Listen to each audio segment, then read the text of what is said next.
Hello, everyone. Welcome to this episode of Z.I.P Talks. Today we are with Team 8565 TechnicBots, the former World's Inspire Award winners, to talk about outreach and team management. My name is Mo Hill, and I'm the co-captain, and outreach lead of Team Z.I.P Ties. My name is Ankita, and I'm the business and notebook lead on Team Z.I.P Ties. My name is Shopu. I'm the captain of the team. My name is Daniel, and I'm the engineering captain of the team. And hello, I'm Jessica, and I'm the outreach and marketing lead. Well, thank you guys so much for joining us. And sort of to get started, what would you say is your favorite outreach event and why?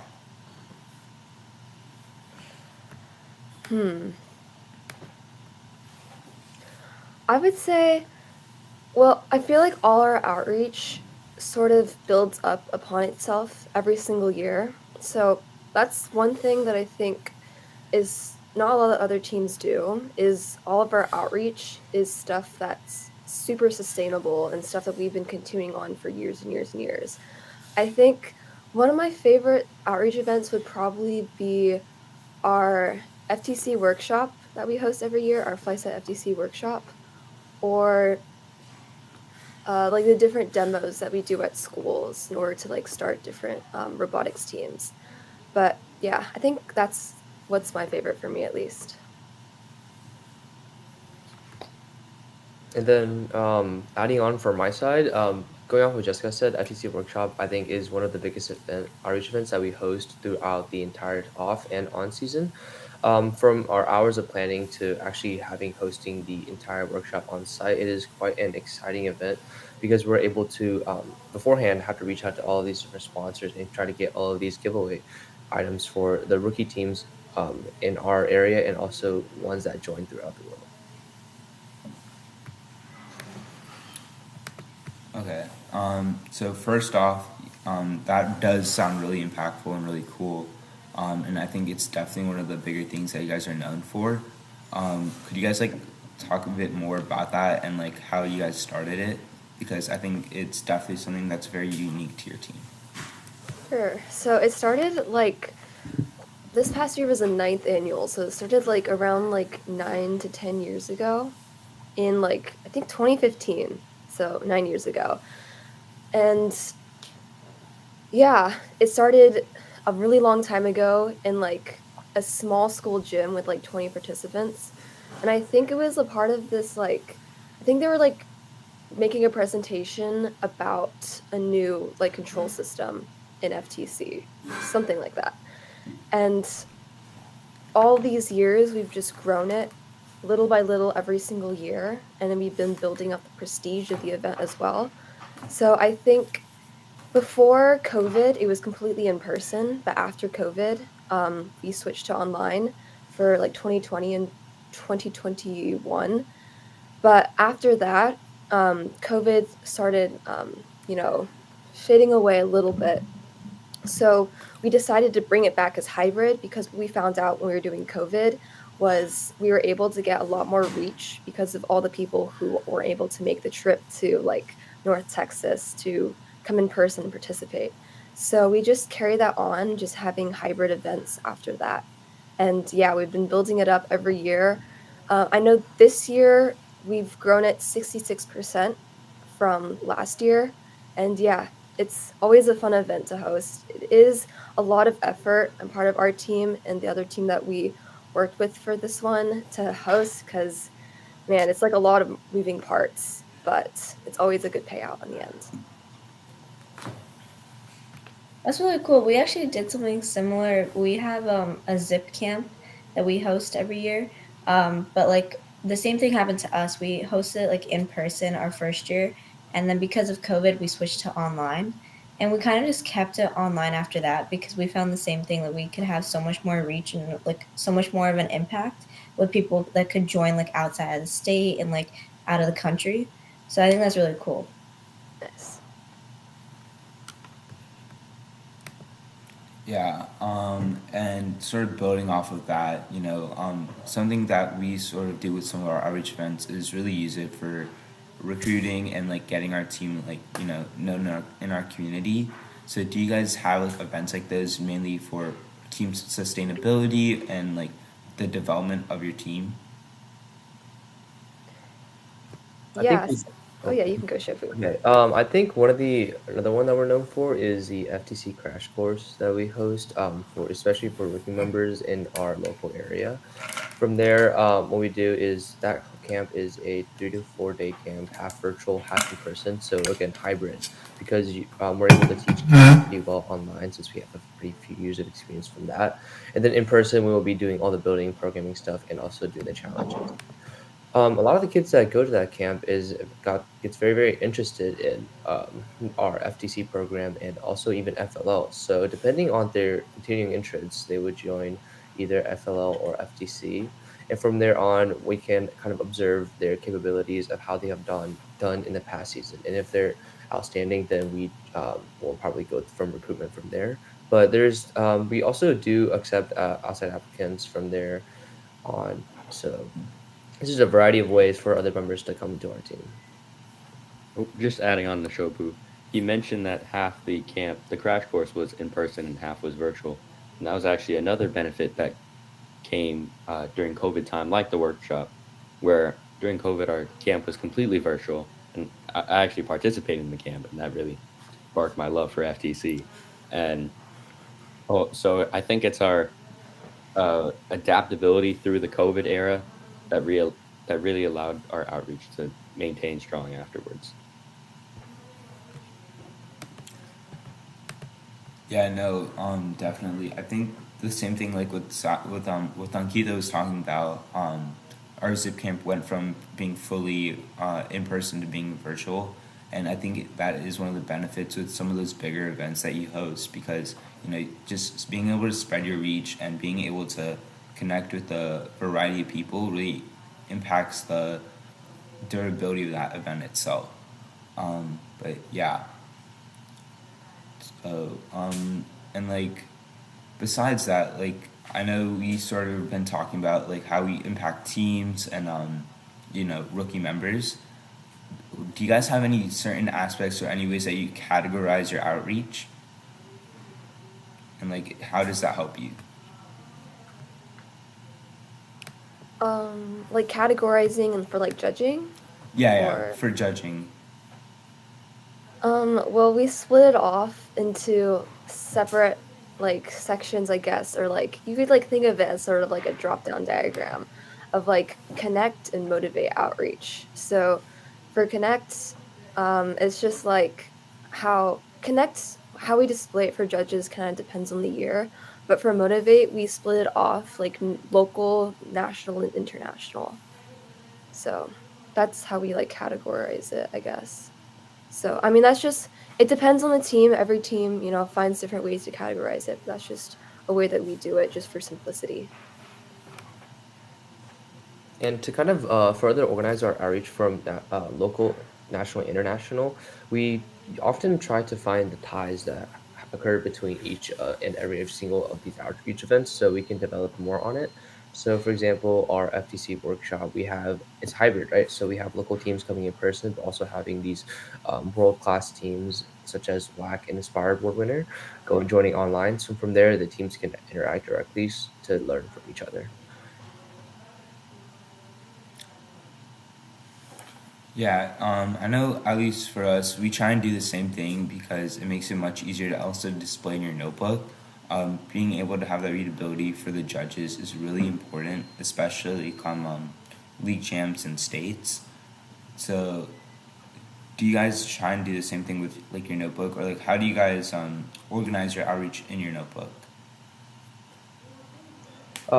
We basically keep track of all of our outreach events. First, we force members to sign off on whatever they did during that event, keep track of every single event that we host or been to.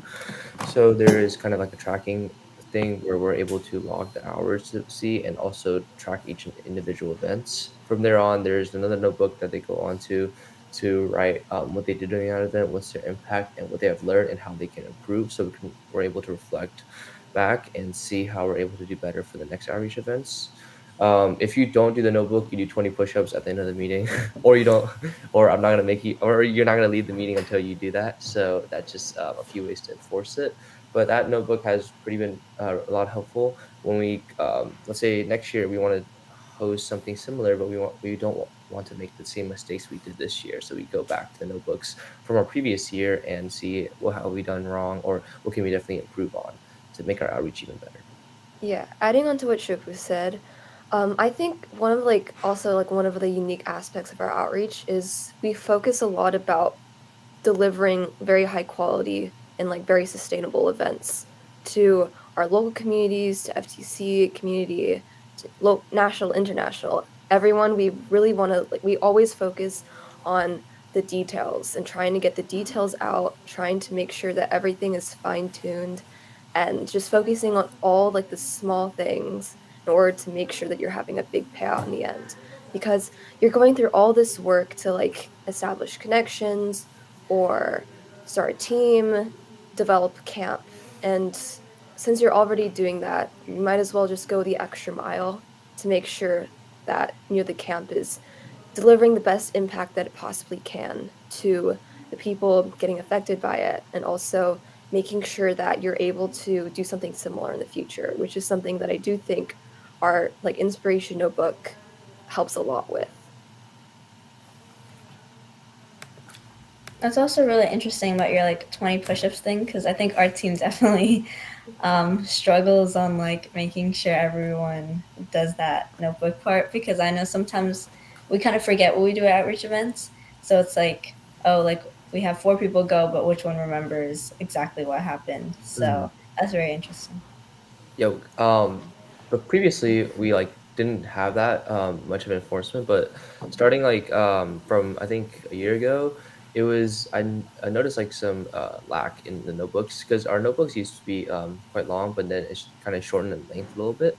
So then from there on, each of the members, what we do is before we go to the outreach events, we keep track of their availability, who is going, who's actually showed up on that day, and of course have pictures approved there. And then from there, once we come back, the meeting that follows, we're going to be reflecting on the event, and each of them provide their status updates to see if they actually were in the notebook. If they didn't, 20 push-ups after the meeting. And so from there on, it's kind of like repeating cycle. So eventually everyone gets into the habit of doing it. So no more 20 push-ups for everyone, but occasionally if you do miss one, there is still 20 push-ups. Yeah, like I'd say like the only way we have it right now is like we have a categorized spreadsheet with our established categories, and we put our outreach events in like a timeline in a calendar. But otherwise, we don't really have another way to like really keep track of those events. But I think what you guys are doing is definitely something a lot of teams can try and do, because it has definitely worked. And then I think one of you said something about your inspiration notebook. Is that just the same thing as your portfolio, or is it different? Our inspiration, well, we it's sort of like something that we just kept on from years before portfolios were instated or like put into place. But before portfolios, there were notebooks, and we've just carried that on because we found a lot of like benefits from that. So that's what Shopu was talking about, like the entries for like outreach events is what everything we put that in the inspiration notebook. And there's one inspiration notebook and there's an entry notebook every single year. So it's super useful if you want to like look back at documentation your team did like 5 years ago. Everything is still there. So yeah. And So then inspiration notebook, outreach notebook. okay, yeah. And then do you guys just like bring that packet or bring that notebook to like your events and to like judging, to like? It depends on the level of competition. We didn't bring it to competition until Worlds last year, but I mean, it always depends on the season to when, you decide to bring out this documentation. I think But we have like, oh, oh, sorry, you can go. okay, thank you. Because a big part of the notebooks is they're quite big and also cost a lot of money to print. Because one year I was assigned to be printing it for both the engineering and inspiration notebook. Both of them came out to I think around 500 pages together, single sided, so it was like this thick. But then it was also heavy. It added to our weight. I was the one that I carried it around, so I was like, why don't we just turn it into a PDF for other competitions that we don't use it? So therefore, we kind of want to bring out the documentation whenever we want. So that's why we have a PDF version just in case. Because printing, we usually often go to FedEx to print, and FedEx closes at 5 p.m. So it doesn't really work the best with our schedule. So because 5 p.m. we our school ends around like 4:30 around there, so it doesn't really work well. Oh, that's interesting. We have like something similar. It's like we just call it like an outreach notebook. So it's basically the same thing, and we just have like every entry or like whatever the summary. But I think we have ours like double sided, so it's a little less pages. But we print ours at Home Depot, so we Home kind of Depot. have Office them Depot, printed. not Home Office Depot, Depot, Office Depot, yeah, Office Depot. not Home Depot. No worries. And they print it into a notebook, so it's like we don't have to put it into a binder or anything. Oh, Nice. Yeah, but it's definitely like one of those easier to use materials compared to like the engineering design notebook for certain things, for certain events as well. Uh, and like sort of building off of that, do you guys have like certain marketing materials or props that you bring to events to like, you know, give like people a better understanding about your team, about first, or like what you do? Depending on the event, sometimes we bring flyers that will like sort of have information on that we like decide strategically beforehand that we should have. Other than that, we for like it's just like the typical like if it's a robot demo, just bringing, the feel, the robot. We bring like a projector screen sometimes, a TV sometimes, to like show different videos of like our robot playing and some different events that we've done. So yeah, I guess. Okay. Yeah, I was just gonna ask because I think I know some teams that just like every single event they go to, even if it's just like a simple meet and greet, bring their robot or like some other prop for their team. But yeah, I just wanted to ask because I think I thought you guys did at least, but um, yeah, but building off of that, what would you guys say is like the most important thing besides your notebook, at least, or besides your handouts that your team should have at these events? going off of what Jessica said about delivering high quality content to every single of our outreach events, beforehand we have usually 1 to 2 hours of, or even more at times, of planning. So, for example, we were going to this elementary near us called Thomas Haley Elementary School. During that elementary school demo, the principal was going to be there, and we knew all the kids were going to be excited. So we sat down in the meeting beforehand for 2 to 3 hours, determining what demo are we specifically going to be doing. Since we have multiple robots from the past season, which ones are we specifically going to bring? That's going to be best showcasing the spirits at first. So we usually choose our ultimate goal robot because it's a shooter bot, which I do believe kids have a lot of fun with, trying not to shoot each other in the face. But also their robots, we have to make sure each and every single component of the robot is working. So, for example, our ultimate goal robot, there is basically three main features: the intake, the transfer, and the shooter. That's the three main aspects that we want to make sure is working right before the demo. And then we have, I think, other robots such as our Freight Frenzy one. The Freight Frenzy one is very, very high maintenance. So that's the one that we choose not to bring at times because of the different maintenance that we need to do. Because there's, I think, a lot of counter spring and counterweights that we need to maintain. And then we have the past season power play. Power play, I don't believe it's as fun as Ultimate Goal, but we still bring it because there's going to be a lot of kids. So we form two lines from there. And another thing that we want to keep the efficiency of the outreach demo going is an gamepad mapping that shows what exactly each gamepad controller do. While we have two main drivers teaching the controls of the robots to the kids that are like first place in line, we have other members with the game keypad mapping that goes toward the back of the line and slowly explain to each of the kids what this does, what that does, so they have a concept before they actually have hands-on experience to keep all the speedrunning. Oh, and just answering your question before, you said something else that's really important to bring to that outreach events, or yeah, your events in general. I just think like really passionate team members is the most important aspect, because I know during the summer we were trying to market our camp at like local libraries and places like that, and it was like 100 degrees outside, but all of our team members, we still act, we like passionately introduce everyone that walks by to our team, even though yeah, it's like extremely hot outside, but we're really determined because we really want to spread our camp, and I think that that's the most important thing out of everything. Yeah. So adding on to Daniel, what he was talking about is last summer. We don't typically do this very often, so I think it was definitely once in a couple years kind of thing. But we brought up a new camp curriculum that we've used in like 2019 or something like that. But we weren't able to use it because we didn't have like proper access, or we didn't have the right timing and stuff. But this year we spent like a good month of like a ton of meetings trying to revamp the curriculum, going through a lot of dry runs, timing each session, making sure everything's flowing smoothly. And then we had when we were like trying to like get people to like and like market and advertise the camp, it was definitely a lot harder than our other camps that we host during the summer, because it wasn't like built up where like people like know about the event. It was like brand new and like fresh, because all our other camps we've been continuing for like years and years and years. But this one was brand new, so we spent like a lot of time marketing, and that's what Daniel said. We were like outside of like different libraries, just like with our robots, flyers, and just trying to market our camp to different people who pass by. So yeah, that was quite the time.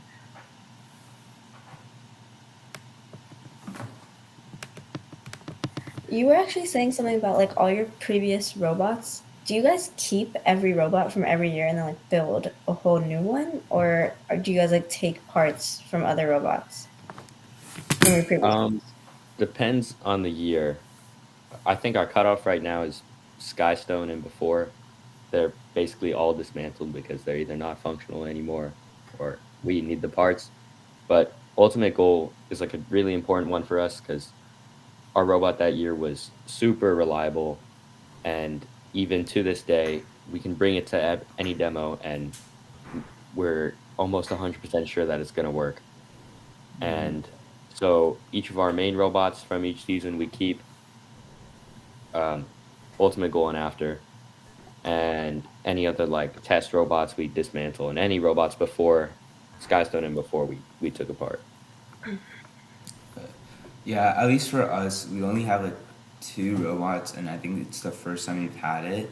Like we just have our main robot that we have for competition, and then we have a robot that our rookies designed to bring to outreach events that can still like do the tasks that we have to do for this season, but it's almost completely designed by them with our last year's robot, which I think is something really cool about our team, that we really give rookies the opportunity to test engineering design principles or ideas they might not be able to implement on the main robot.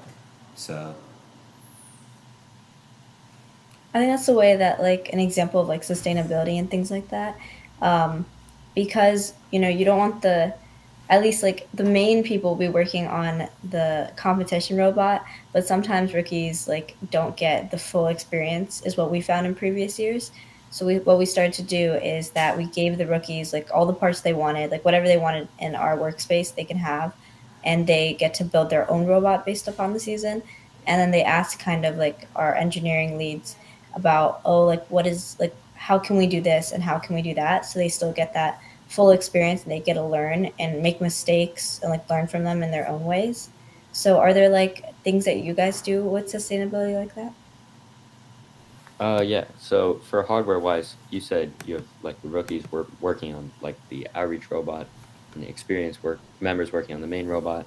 And at least our team, we're a firm believer in learning by doing, which is why we always have every builder, or yeah, we have 7 builders, and every builder is always working at least on a subsystem or working together with someone else on the main robot, because we think that's the that's the best way they can advance and gain experience as builders to just design their own subsystem and build it. And so yeah, we try and get everyone to work on the whole main robot CAD and build, and it's pretty complicated, especially when you have 7 builders working on the same CAD at once. Fusion 360 is not that friendly for stuff like that, but we we try and make it work. Yeah, and adding on to what Daniel said, another thing that we do is during the summer, every single year after April, when Worlds is over, we start summer projects. So I think regardless if you're like hardware, software, or like marketing or outreach, everyone gets like a summer project to work on. So uh, that's just like a way to like make sure that everyone's still learning during the off season, technical, like in the technical field. Just and all the projects that we make over the summer, we end up presenting at our workshop in August. So that's another thing that we do. But I will say, in recent years, we have been getting more and more people speaking who are on our team at like our FlySet workshop every year. So we pick like only like some of the best, like most interesting presentations to present at our last year's FlySet workshop. Okay. Yeah, I know at least with us, like at least on the from the non-technical aspect, we have a program called Z.I.P training where we bring like each rookie in an aspect that they're interested in because we divide our workload through business outreach and then our technical side of things, and then they're able to go through that with the lead and then work on something that either goes in the notebook or is eventually presented in front of the judges, or we try and give them a task that that they can use during the off season when it comes to like developing their skills. Because I don't know, at least this year we have 3 seniors leaving, all with who are like respective leads. So definitely this off season is going to be like a really important time for us because we want to really ensure that there's no gap in learning and no gap in advancement for next year. For our non-technical wise, we have something called the mentoring pipeline. So let's say right now, me and Daniel are juniors. In about a year and a half, we're going to be graduating. So what we have is we have someone that is younger than us, for example, a freshman or eighth grader that newly joined the team, shadowing us through every single of the work aspect that we do. So as we manage all the engineering notebook, inspiration notebook, and all the other aspects of the team, such as the portfolio, they really analyze how the work process of how we do, which specific steps we take in order to be the most efficient. And as we slowly push on throughout the season, they're able to kind of grasp how they are able to lead of their own. And from there, we will have basically each and every member of the team kind of host one of their own team meetings to see how efficient they are and what they can improve on for the next few team meetings. And from there, they really get the fundamental aspects of how this team runs. So we're able to run it efficiently once all the seniors or the juniors are gone and we have a new generation coming in. When you say like Yeah. host a team meeting, oh sorry. Okay. That pipeline that Shopu talked about, that also applies to hardware and software. Like for me, a lot of the building and CAD skills I learned were from John, who's a current sophomore in college, but he was an alumni on the team. And now it's my job to pass down what I learned from him down to the newer members, like Shopu said. So it applies to all aspects of our team, which is why we're able to have such a strong mentoring pipeline. So when you said host a meeting, like is there like some structure you guys have when you guys hold meetings? Yeah, we divide our meetings into two separate sections, the business and outreach side and also the robot side.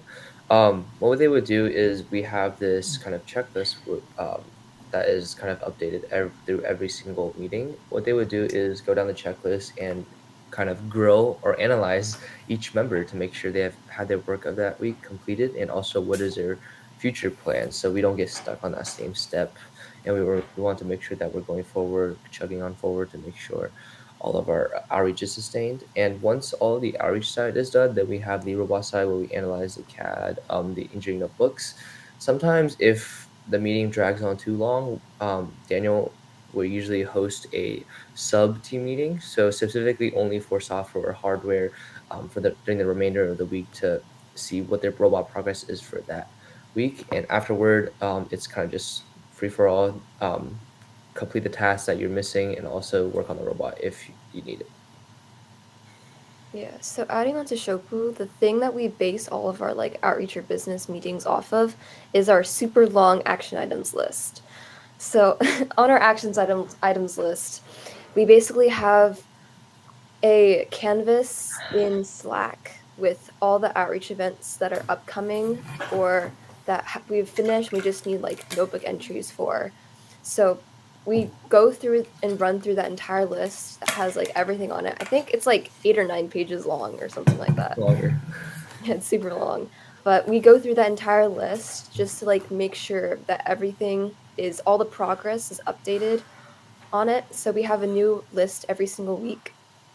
And also just like it's a super good way to like since we do a lot of different things at once in terms of outreach, it makes sure that we can still put like the same amount of like thought and effort into each one because we're not forgetting about anything.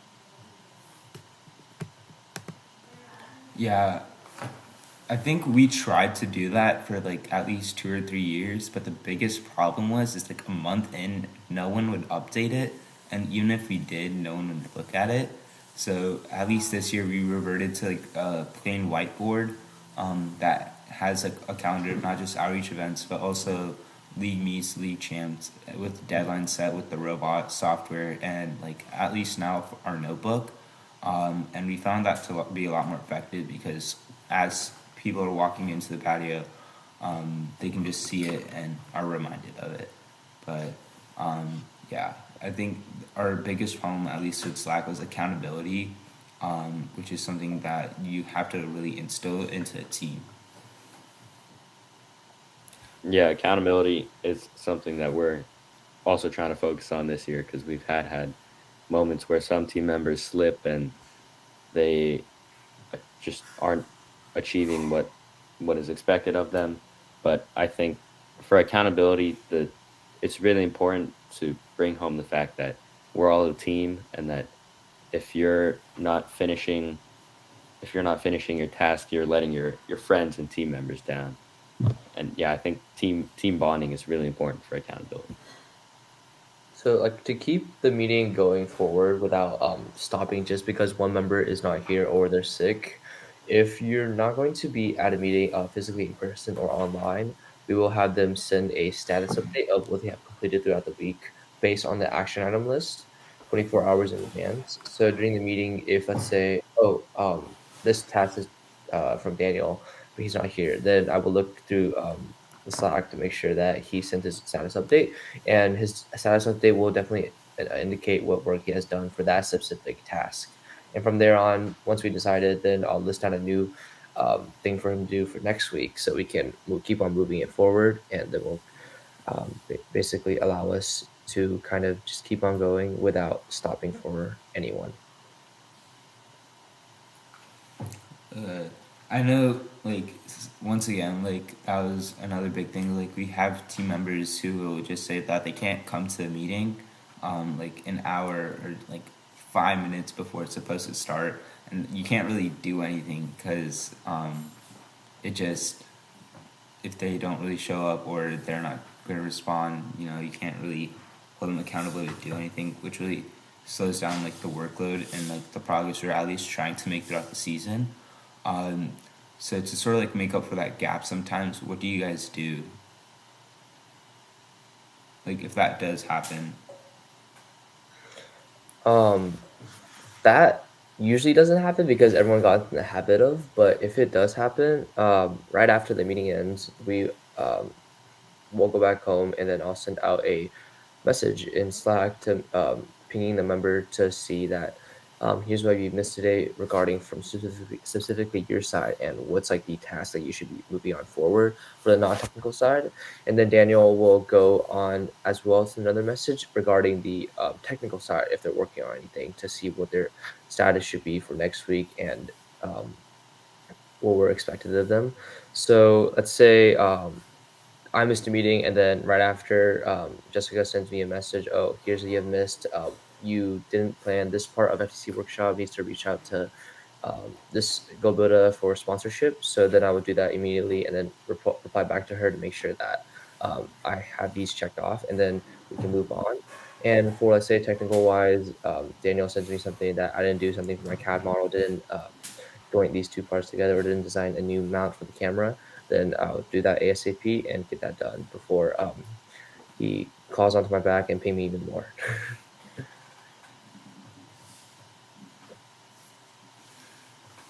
Yeah, like I think the at least the funniest thing that's happened at least this season so far was I think the day before our league meet, and I think it was like league meet two. Um, we had driver practice, but one of the drivers I think forgot there was a meeting in the first place. So for like at least an hour and a half, we couldn't really do anything with the robot, and no one knew where he was. But it turned out like I think he got like kicked out the group chat, and it just like created a really big downward spiral because there's no like secondary way of communicating with him, which just once again slowed down our progress a bit. But sort of talking about at least the team management and like financial part of things, how do you guys ensure like sponsors along with mentors are kept in the loop and are like maintained from or sustained from time or from year to year? For keeping up with like mentors from year to year, we just keep in touch with them. We For all of our mentors, we make sure to like we also put them on our action items lists that we go through every meeting.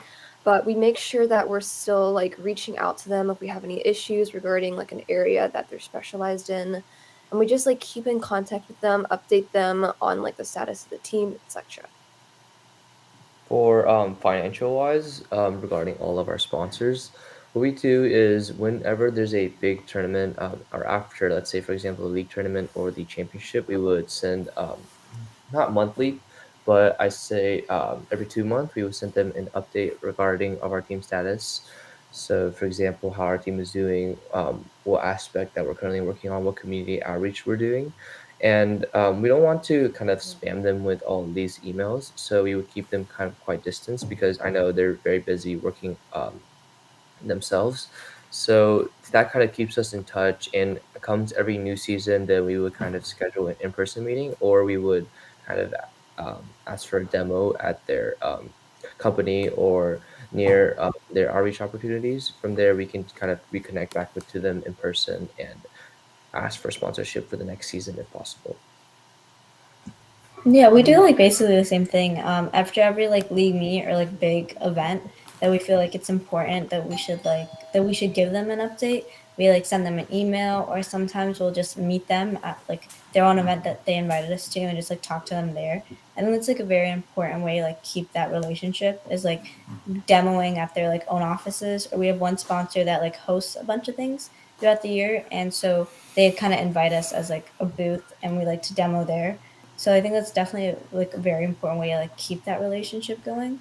But what's like one way that you guys like gain sponsors and like gain mentors? I would say the biggest way, or the most mentors and sponsors I've gained through is actually demos itself. So through a lot of times, we would usually host a this yearly demo at either a park or a convention center, rented out.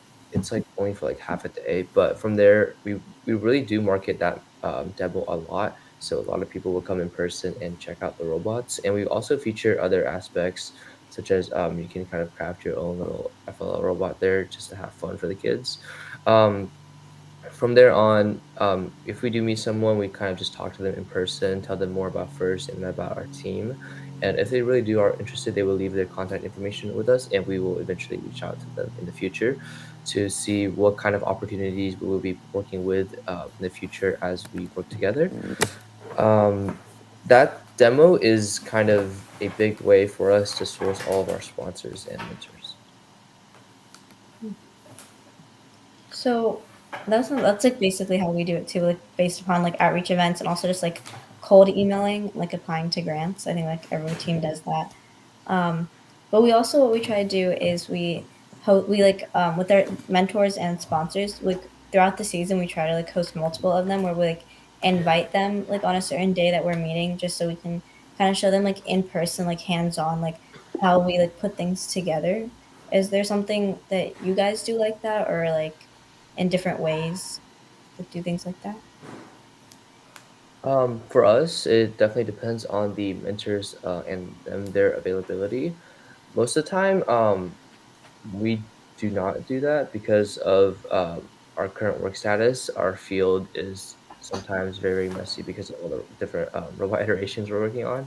So what we usually do is have a Zoom meeting instead. It's more convenient for them and more convenient for us to show broadcast the entire team what our current projects are, the CAD models, and a lot of other variety of projects that we're working on within the team. Um, and sort of building off what Sai said or Ankita said, what is like, or at least through these events that you guys go to, have you guys been able to network with other sponsors as well? Like I know, at least for us, one of the more recent conferences we attend, ITSEC, it's a really big national like simulation conference, and there we were out able to connect with like base systems like a local simulation partner. Like, have you guys been able to do that through like these events or anywhere else? Yeah, so we've been pretty active in our local community for the past, like, ever since we were created as a team, basically. We've been very active in our local community. So naturally, with how long we've been here and how much we do, um, we've developed a lot of connections with different nonprofit organizations that allow us that like also specialize in areas of like engineering and such. So in that way, we were able to um, get in touch with the people from that organizations, and build a relationship from there. So we actually mentor a nonprofit organization for creating a lot of like different FLL teams and FTC teams. So that's another thing we've been doing for like 4 or 5 years at this point, I think. That's definitely like really cool at least. And have you guys like at least over the past 5 years, I've seen like sustained and like growth in the success of your program, and like how do you guys like maintain it? Oh yeah, definitely. For all the Menti FTC and FLL teams that we have been working with, we definitely make sure to provide constant updates and constant in-person meetings to make sure that they are keeping up with their task. Depending from our side, we will kind of go every to twice a month or once a month to their team meetings to check up on how the team is doing. And we not only teach all of our mentee teams to how to build a successful robot from scratch, involving from design to CAD to building to programming. We also teach them to do outreach of their own, so they're able to double the impact from what we have. Because after we have graduated, um, then we really want to make sure sustain all of our impact that we have left on them. And from there, both the robot side and the outreach side has been very, very successful in all of these past seasons as we actually competed against them in our regional and state championship. Yeah, and adding on to that, so our current team members right now, we're the third generation. So last year, second generation, they were seniors. So when I was in eighth grade, or when Shobu was in eighth grade, before we were on TechnicBots, we were on teams. And oh yeah, Daniel, you just went directly to TechnicBots. But for me and Shobu, We were on a team in middle school that was like directly mentored by TechnicBots. And once we, uh, with TechnicBots mentorship, we were able to, of like the second generation, we were able to grow in our outreach knowledge of how to like host, lead, and, carry through with an event, but also like technical knowledge as well, like Daniel mentioned before with John. So now that we're both on the team, Shoku's now the team captain. We're able to, as a third generation, since the second generation is now all the way in college, now we're able to facilitate the spread of information to the fourth generation, which is now in middle school right now. So we are very diligent and about like the fact of like being able to sustain passionate team members, making sure there's always passionate team members on the team to carry on the legacy of APET 65. Yeah, I know. Like currently for our team at least, I think after Sai graduates or after Nikita graduates, I think she's our last member from our first generation of the team, and at least from last year, we've been trying to pass on bits of knowledge to younger team members to continue the team at least and bring us bring us to this at least to the success we've had in past years, which we definitely think is really important because at least judges and other people want to really see that okay, your team has really made a name for yourself. You know, you guys, or at least should try and keep it up as a role model or inspiration within the community. And I think it's something that we've been able to sort of use to connect with other teams around the world, especially rookie and FLL teams. So, how have you guys been able to connect and work with international first teams in general? Yeah, so we are actually Team USA in the first global challenge for 2 years in a row. I think 2021 and 2022, right, Shoku? Yeah. So we were Team USA for 2 years. So in that, we were able to work with other countries in order to like solve global issues. So I wasn't on the team then. I was on the mentee team from TechnicBots, but they won the grand prize with Team Zimbabwe in 2021. And for that competition, since it was the COVID year, you had to work with another alliance in order to like develop an engineering solution to like an issue facing like our world. So I think they chose like trash collection in our waterways. Yeah, water pollution. Yeah. So that was like working with the team. We're still in contact with Team Zimbabwe even now. And another way we like sort of foster international connections is we do we teach like robotics and like EB3 programs to um, a school internationally, and there we're able to we've been doing that for like 3 or 4 years now at this point. So there we're able to like we've kept it in the school, and we've been able to like grow the technical knowledge of all those kids.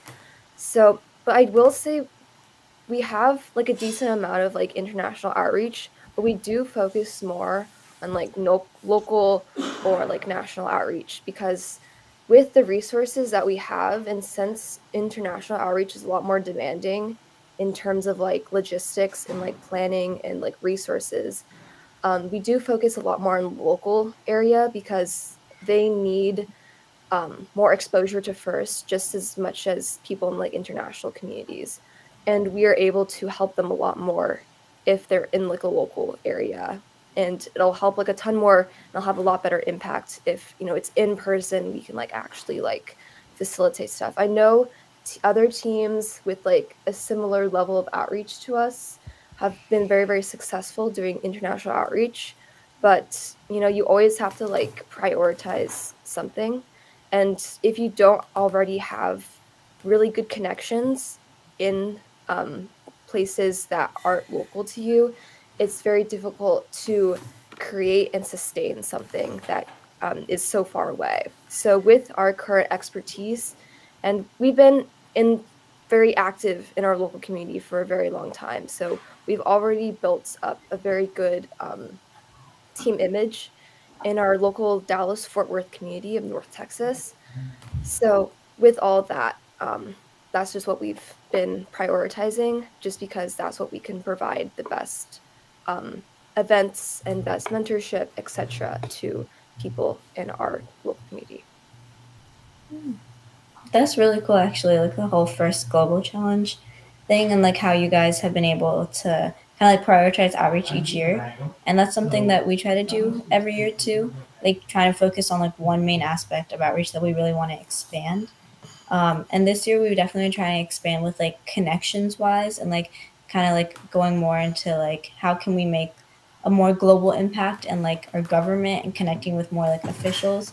And we like attended SASA over the summer and like got to speak with our representatives in our like state like with them, and so that's how kind of we prioritized it this year.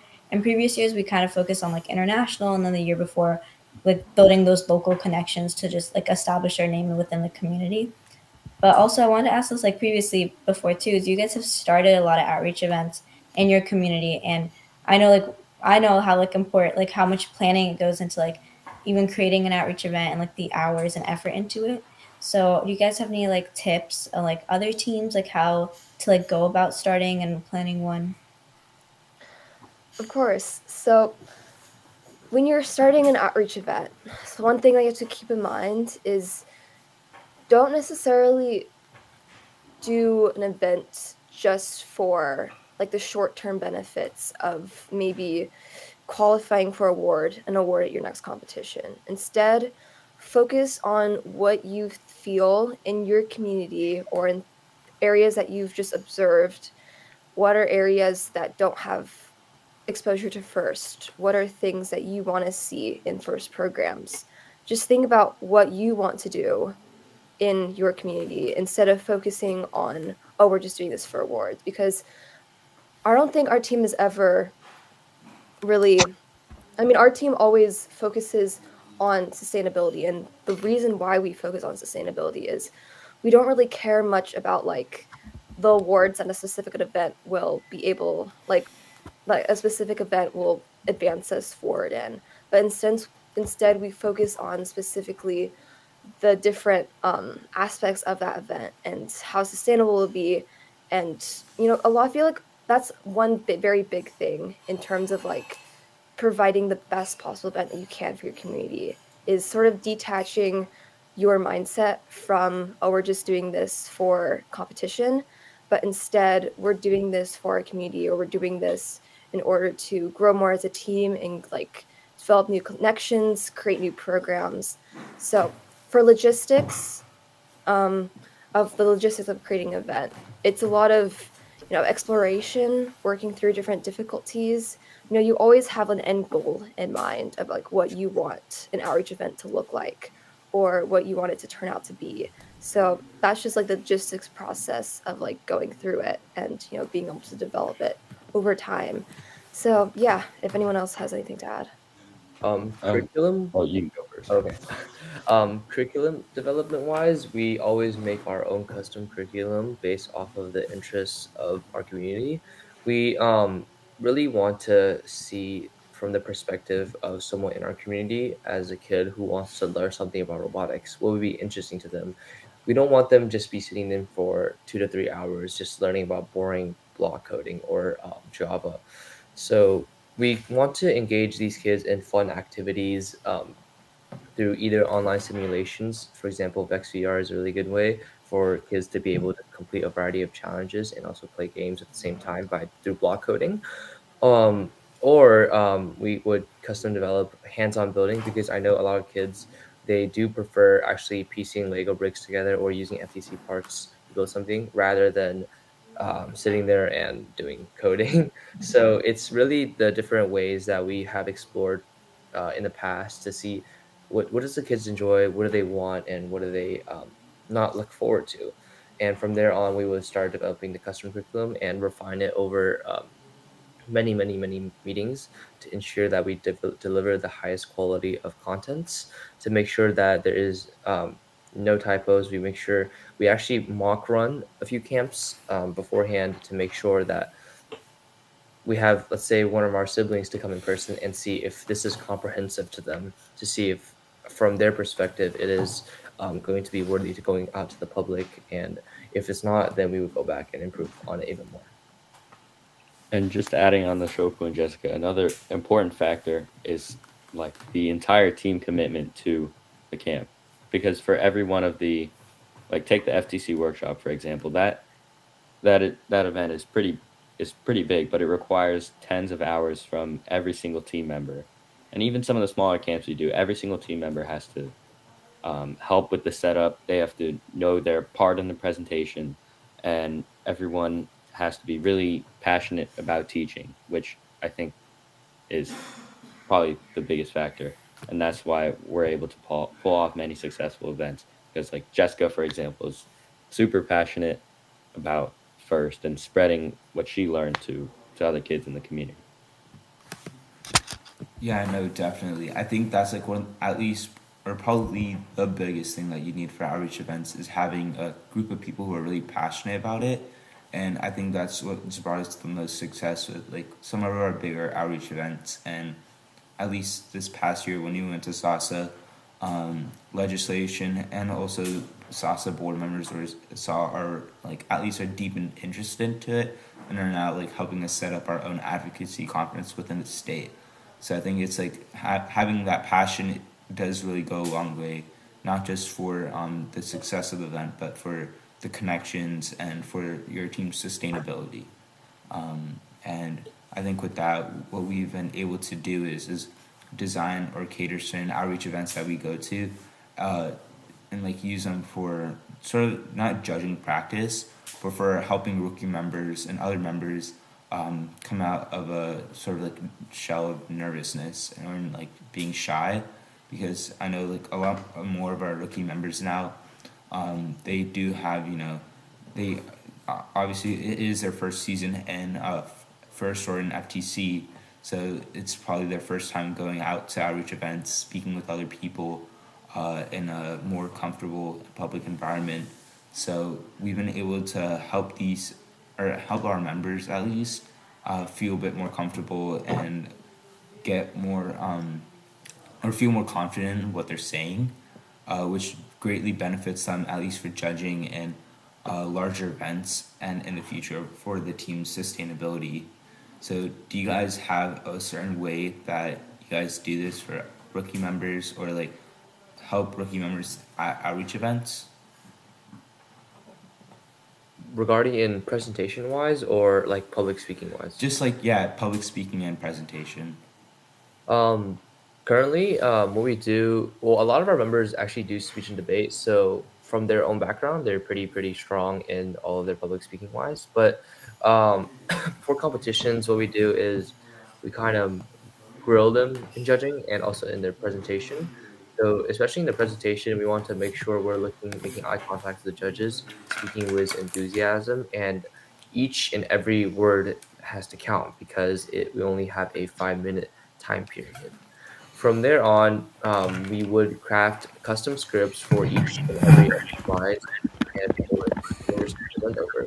And as we slowly have them present, I would sit down and analyze to see, hey, this part, you need to add more emphasis in your voice for this word, or you need to kind of slow down or speed up depending on your time availability. From there, we just run that over and over again for I think 2 to 3 days in a row, and the team members will be then pretty confident of themselves. Yeah. Something I just want to ask real quick, at least, is like I know in judging, at least, you have your 5 minutes of your presentation to the judges and 5 minutes of Q&A. How does your team really allot that time specifically with like the questions and the presentation, and like how have you found it to be really effective when it comes to like pit visits and further questioning from the judges? Yeah, so for presentation at least, we spent a decent amount of time scripting. Shoku spends a lot of time scripting. Um, just making, because in the 5 minute presentation, you only have so long to mention everything that you want to mention. And for us, we have a lot of content, we do a lot of stuff, but it's just finding an efficient way and a strategic way of what do we mention, what what should we like leave for the Q&A or pit judging, and making sure you cover all award categories for Inspire. And after the 5-minute presentation, oh, that's another thing we do.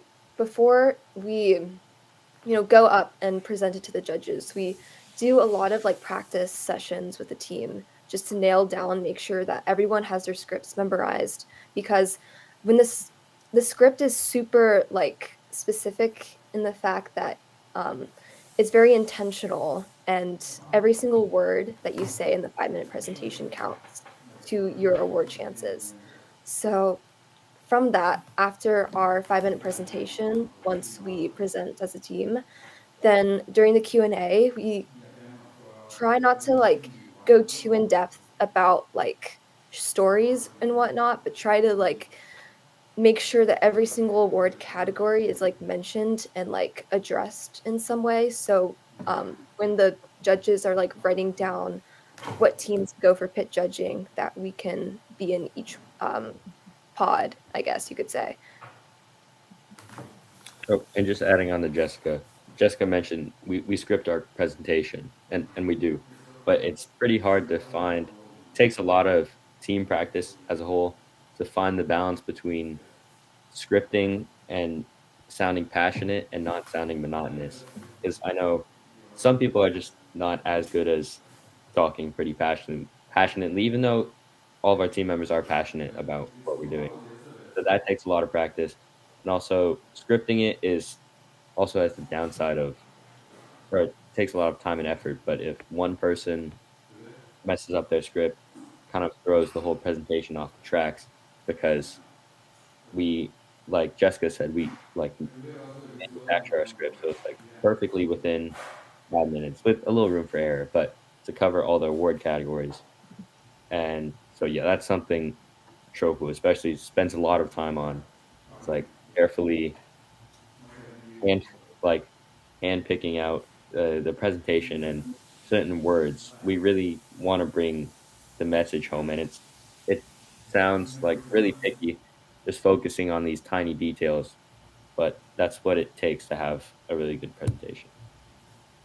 No, for sure. We do the same thing. We like have a script, but it's always about finding that balance between like what can about having people kind of say it in their own words also, so it doesn't sound super like, oh, they memorized the script, but also making sure everyone like hits those points. So it like takes a bunch of practice, and we're like working on a script right now, and it's like a lot of time and effort just like think about things, but also being able to like look at how did we do our script from like previous years, and like how can we change it, make it better, of like what didn't we hit and what can we hit now.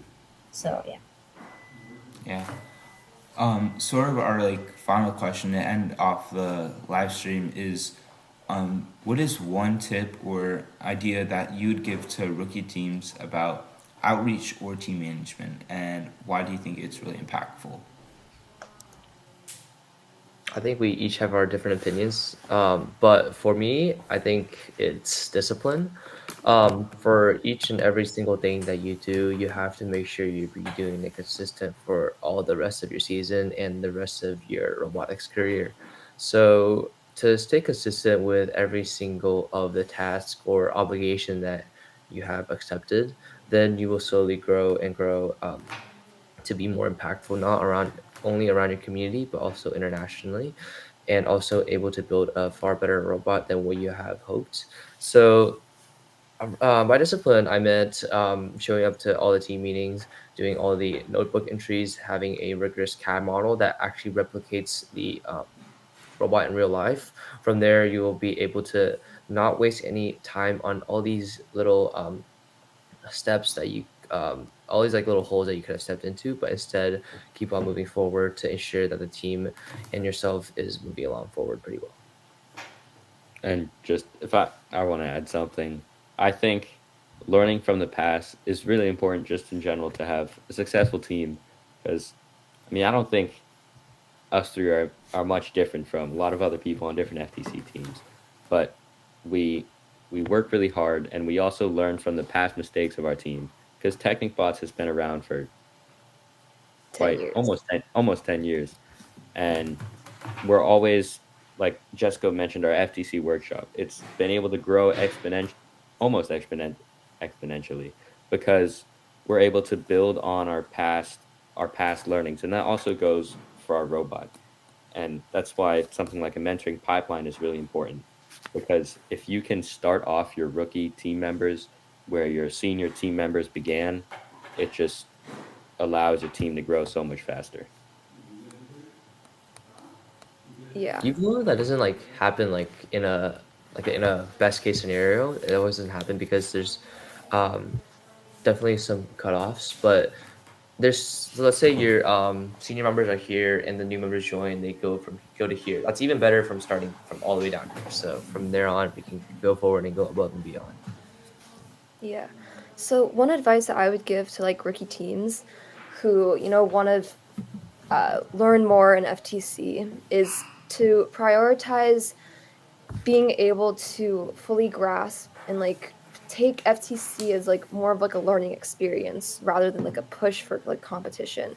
Because, FTC first is like a wonderful program in that you can learn a lot of technical and non-technical concepts in the form of like super fun hands-on after school competition. So just not if you're like a rookie team, I would focus on not you don't have to like put too much stress on your team about being like number one everywhere, but instead putting in focus and making sure that you're being very intentional and with your outreach, whether that be to bring forward like the best stuff that you possibly can, and being able to reflect back on all the things that you've done, pulling out different lessons that you've learned and applying it to future scenarios. So I think that's probably one of the biggest things, because you can grow a ton in 1 year. In one short year, you can learn a lot. And I know, like myself, or maybe Shoper or Daniel, like if you look back like 1 or 2 years, it's like wow. You think about wow. I've been able to learn so much just by working hard, being dedicated, and focusing on like different aspects that I want to focus on. So I think that's a very big thing, and just like keeping a mental note of all the lessons that you've learned in order to like bring forward and like use them from all the mistakes. It's better to learn and from like mistakes. Like if you fail quickly, then you can at least learn from it quickly, right? So yeah, that's the big thing. Yeah, I definitely agree with that. Over or I think my 8th year of first, at least, there have been a lot of lessons learned, and at least for the team, we've been able to keep track of that and really grown together sustainably, which is in turn like led to greater success, not just at at competitions, but as a team, we've been able to really grow in every single aspect, and it has really shown as a lot more of our younger members from 2 or 3 years have really taken on that leadership role, and ensure a smooth transition into like future years. So yeah, but thank you guys so much for joining us. It was a pleasure to talk to you guys, and yeah. All right, thank you for having us. Thank you. Thank you. Thank you.